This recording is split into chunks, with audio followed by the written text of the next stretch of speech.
Hello, this is Robert Bondy. I'm Geoff Preston. And here we are with our weekly Michigan State football preview video. This week, taking a look at the season opener, Jacksonville State, here at Spartan Stadium, Friday afternoon, or Friday evening, I should say, 7:30 kickoff. And it's just great to have football back. Don't you think, Geoff? Oh, it's amazing. Been waiting for this for a long time. And, I know the students, the fans, everyone's excited to get back. You come off a Rose Bowl championship year, Big Ten championship year, and then returning some of the big names from that team. Just expectations are through the roof, and it just makes it exciting. It's great to be back. Can't wait to watch the football again, Yeah, it's they have a great opening opponent, the Jacksonville State, an FCS team, a small school down in Alabama, if you didn't know, the Jacksonville State Gamecocks. And, this is a good team. Despite being a lower level team, they are ranked number 6 and number 8 in the FCS polls. They returned 9 starters on offense, an offense that set nearly 50 school records a year ago, and it's an explosive offense, isn't it? It's a very explosive offense, and that's really the strength of the team. They're a little bit different. They like to run 2 quarterbacks almost equally, with 2 actually pretty different styles. Eli Jenkins, number 7, is a redshirt sophomore out of Birmingham, and when he's in the game, Coach D'Antonio has described their offense as a little bit more of a Ohio State-like offense. Braxton Miller kind of emulates Eli Jenkins a little bit. Max Shortell's the other guy. He's a big dude, 6'5", from Kansas. Played quite a few games at Minnesota, actually. Started about 6 games for them in 2012. When he's in the game, a little bit more like Indiana, pushing the pace, but that's kind of the point of the offense. No matter who's in the game, they want to run as many plays as quickly as possible, and they're going to push the tempo, and that's something that if MSU's defense has had a weakness in the last few years, that's definitely been it. So that's something to watch for. It's definitely a spot to watch for, and Geoff kind of mentioned, this offense is very similar to Oregon. It kind of works out perfectly. The team is telling you they're not looking ahead by any means, but that Oregon game, top 10 matchup in week 2, that's something that's in the back of their minds. This would be a great test just to see how well this defense can handle. A new defense, too, fresh with 6 new faces. So it's an area that I think I'd personally be looking forward to see how this new secondary with a new cornerback replacing Darquez Darian Hicks, only a sophomore. So he's going to have a chance to prove what he can do, as well as a new fresh linebacking group that does have 2 new outside linebackers in Ed Davis and Darian Harris or Marlon Hicks. Those 2 are both up for that starting spot at the star weak side outside linebacker position. And Tywan Jones, who is a returner, but he's only started 17 games at outside linebacker, not middle. He's moving in to replace a guy by the name of Max Bola.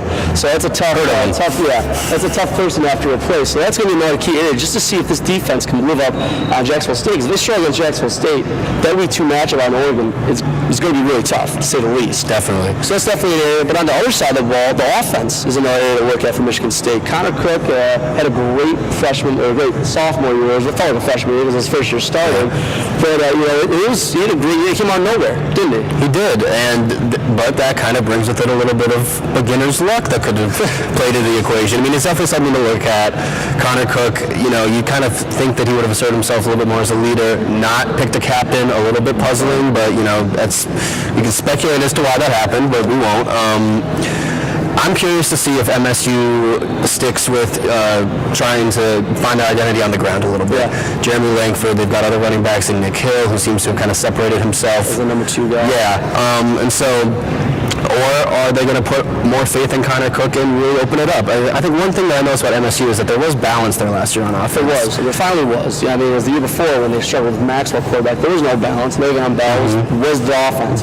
Last year they were actually open to be able to open up a little bit more with a more experienced Connor Cook as the season went on, and with a running back in Langford who could just pound it. So that'll be definitely an interesting area to watch. I also am intrigued to see how they open up the offense because they have such a great receiving quarterback. This is an area that D'Antonio said during media day that is probably the best he's had since B.J. Cunningham, Keyshawn Martin, and Keith Nickel. And as a starter, you know how good those 3 were together with Kirk Cousins throwing the ball. So that'd be definitely an area to watch out for, see if they actually decide to open up a little bit more instead of the pound green pound mentality, and just really see if they can let Connor Cook show what he can do now. Those receivers are good. It's not 2012 anymore. It's not. We're not going to be having the drops that they had last year, during that season. And they have a number. They have depth. There's about 5 or 6 guys that you could all see emerge as the starters throughout this season as they go. So definitely another area to watch. Yeah, for sure. Now I'm looking ahead though. We're going to give our expert prediction on this game. We're really smart. Yeah, we like to think that we know what we're talking about when it comes to picking scores and everything. So I'll let you go first, Geoff, with what you think. Thanks. Yeah, that's awesome. I think that a lot of fans kind of look ahead Jacksonville State because they don't have to play them.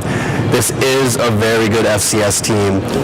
I'm not saying that they're going to beat Michigan State. In fact, I have Michigan State winning by quite a bit. I have them winning 44-21, but I think that the game stays closer, longer than people think, and I think that the Gamecocks are going to leave East Lansing with the respect of about 77,000 Spartan fans because I think they've already got it from MSU's football team. They definitely do. D'Antoni considered it a statement game, and it's going to be a closer one than I think a lot of people expect. I'm not going out and picking against the Spartans because I don't think there's no Appalachian State out there that'll be able to do it.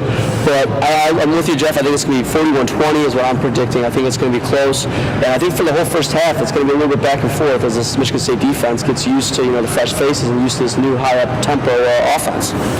So with that, we'll check out here. We'll be back next week as we talk about Oregon, maybe talking about a Michigan State-Oregon top 10 battle if both teams can hold their own this week. And with that, we'll sign off. See you next week.